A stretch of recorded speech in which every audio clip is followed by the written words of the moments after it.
செங்கல்ல இருந்து சுண்ணாம்பு வரைக்கும் கஸ்டமருக்கு நாம தானே கேரண்டி. கான்ட்ராக்டர் குமார் மாதிரி ஆளுங்களுக்கு தான் ஜிபிஆரின் டிஎம்டி கம்பிகள். சென்னை சேப்பாக்கம் மைதானத்திற்குள் கிரிக்கெட் பார்க்க வரும் ரசிகர்கள் உடைமைகளை கொண்டு செல்லக்கூடாது என்பதால் தனிப்பட்ட நபர்கள் டோக்கன் கொடுத்து உடைமைகளை வாங்கி வைத்து வருகின்றனர்.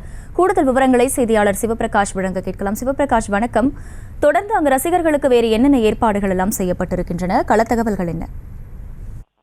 வணக்கம் அகிலா. இந்த ஐபிஎல் போட்டியை பார்க்க வரக்கூடிய ரசிகர்களின் வாழ்க்கையை தனியாக ஒரு படமாக எடுத்தால் அதுவே மிகப்பெரிய ஒரு சூப்பர் ஹிட் திரைப்படமாக ஆகும். அந்த அளவிற்கு இங்க ஐபிஎல் போட்டியை பார்க்க வரக்கூடிய ரசிகர்கள் எதிர்கொள்ளும் இன்னல்கள் ஏராளம். அதில் பயணப்பட்டு வருவதற்கு சில ஏற்பாடுகள் தற்போது செய்யப்பட்டிருந்தாலும் கூட மைதானத்திற்குள் அவர்கள் கொண்டு வரக்கூடிய உடைமைகளை கொண்டு செல்லக்கூடாது என்பதனால் அந்த உடைமைகளை இங்கு இருக்கக்கூடிய குப்பை தொட்டிகளில் அவர்கள் வீசிவிட்டு செல்லக்கூடிய காட்சிகளை இதற்கு முன்பு நாம் பார்த்திருக்கிறோம். ஆனால் தற்போது அவர்கள் இங்கு இருக்கக்கூடிய இந்த சேப்பாக்கம் மைதானத்தை சுற்றி இருக்கக்கூடிய மக்களிடம் அவர்கள் கோரிக்கை சென்று தற்போது அந்த அவர்களது உடைமைகளை பார்த்துக் கொள்வதற்காகவே தனியாக டோக்கன் போடுவதற்கான வசதியை தற்போது இங்கு இந்த பகுதியில் உள்ள மக்கள் ஏற்படுத்தி இருக்கின்றனர்.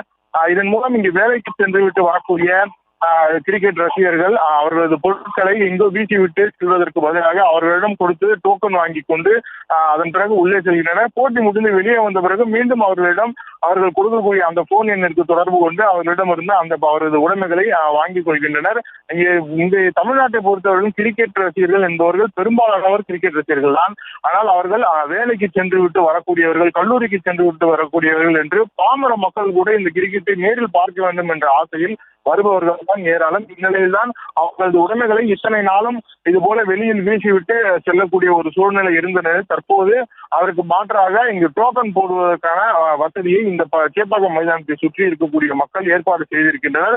அதன் மூலம் ஒரு அவர்களது பொருளை பார்த்துக் கொள்வதற்காக கிட்டத்தட்ட 100 ரூபாய் வரையிலும் கொடுத்து அவர்கள் அந்த தங்களது பைகள், அதே போல ப்ளூடூத் ஹெட்போன்கள் உள்ளிட்ட பொருட்களை அவர்களிடம் கொடுத்து விட்டு செல்கின்றனர். விவரங்களுக்கு நன்றி சிவபிரகாஷ். கட்டுற கம்பில இருந்து அடிக்கிற ஆணி வரைக்கும் எல்லாம் குவாலிட்டியா இருக்கணும்ல. பிரகாஷ் போன்றவர்களுக்காகவே ஜிபிஆரின் டிஎம்டி கம்பிகள். செய்திகளை உடனுக்குடனும் துல்லியமாகவும் தெரிந்து கொள்ள சப்ஸ்கிரைப் பண்ணுங்க.